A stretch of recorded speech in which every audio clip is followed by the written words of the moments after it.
നമസ്കാരം. Aroor vision news ചാനലിലേക്ക് സ്വാഗതം. അരൂർ തുറവൂർ ഉയരപ്പാതയുടെ നിർമ്മാണം അവസാന ഘട്ടത്തിലേക്ക് കടക്കുകയാണ്. നിലവിലെ നിർമ്മാണ പുരോഗതിയും ഗതാഗത നിയന്ത്രണങ്ങളും ശ്രദ്ധിക്കേണ്ട കാര്യങ്ങൾ നൽകുന്നു. നിർമ്മാണ പുരോഗതി.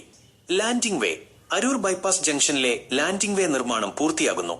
അരൂർ സെന്റ് അഗസ്റ്റിൻസ് പള്ളിയുടെ മുൻവശത്താണ് തോപ്പുംപടി ഭാഗത്തേക്കുള്ള ലാൻഡിംഗ് വേ വരുന്നത്. 5 റീച്ചുകളിലായി 75% നിർമ്മാണം പൂർത്തിയായി കഴിഞ്ഞു. ബാരിക്കേഡുകൾ നീക്കുന്നു.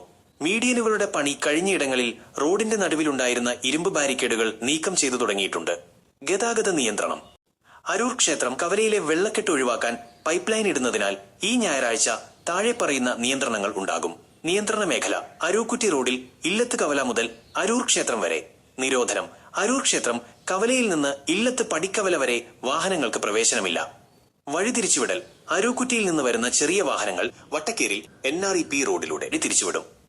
ഗതാഗതം തിരിച്ചുവിടുന്ന റോഡുകളുടെ അറ്റകുറ്റപ്പണികൾ ഡിസംബർ ആദ്യവാരം തന്നെ പൂർത്തിയാക്കാൻ കളക്ടർ നിർദ്ദേശം നൽകിയിട്ടുണ്ട്. കാൽനടക്കാർ ശ്രദ്ധിക്കുക. ചിലയിടങ്ങളിൽ കാന നിർമ്മാണവും ചളിയും കാരണം കാൽനടയാത്ര ബുദ്ധിമുട്ടിലാണെന്നും ഇതിനെതിരെ പ്രതിഷേധമുണ്ടെന്നും റിപ്പോർട്ടുകളുണ്ട്. യാത്രക്കാർക്കുള്ള നിർദ്ദേശം. നിർമ്മാണ മേഖലകളിൽ കൂടുതൽ സുരക്ഷാ ക്രമീകരണങ്ങൾ ഉണ്ടെങ്കിലും വാഹനമോടിക്കുന്നവർ അതീവ ജാഗ്രത പാലിക്കുകയും ട്രാഫിക് നിയമങ്ങൾ കർശനമായി അനുസരിക്കുകയും വേണം. മഴ കുറഞ്ഞപ്പോൾ ഉയരപാത നിർമ്മാണ കേന്ദ്രങ്ങളിൽ ദേശീയപാതയിൽ പൊടിശല്യവും രൂക്ഷമാണ്. പ്രതീക്ഷിക്കുന്ന പൂർത്തീകരണ തീയതികൾ. 2026 ഫെബ്രുവരി ഉയരപ്പാതയുടെ സൂപ്പർ സ്ട്രക്ചർ മുകൾ ഭാഗം പൂർത്തിയാകും. 2026 ജൂലൈ താഴെയുള്ള സർവീസ് റോഡ് ഉൾപ്പെടെ പദ്ധതിയുടെ എല്ലാ ഘട്ടങ്ങളും പൂർത്തിയാകും.